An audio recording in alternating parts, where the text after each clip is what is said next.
Wadhi county ma Kakamega kama Obila county no timo nonro ewi kuo mag yedhe e od thieth mar Fama Kakamega gino miwacho ni osekelo nok mar yedhe ka jotuo iore dukni nyiew yedhe kod gige thieth mamoko.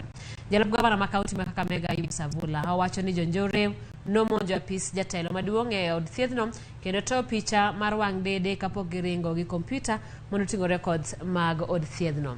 Kata kamano okwedo wach mawachore e mbui ni chenro mag thieth ok dhi mbele e county no kaluwore gi nok mar yath kod mwandu mamoko makelo lor mar sectors mamoko e od thiethno.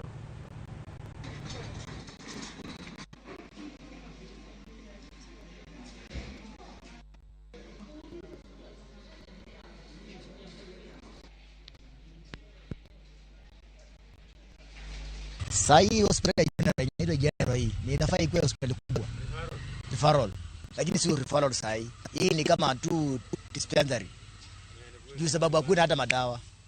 Kila kitu hakuna. Na mtu anatoka nyumbani na mgonjwa akitegemea hospitali imsaidie. Lakini kufika pale anatumwa vitu zenye haistahili kutumwa kwenda kununua kwa chemist. Mtu ukitumwa gloves na gloves ni ya serikali. Unatumwa madawa. Madawa serikali inaleta pale madawa KEMSA.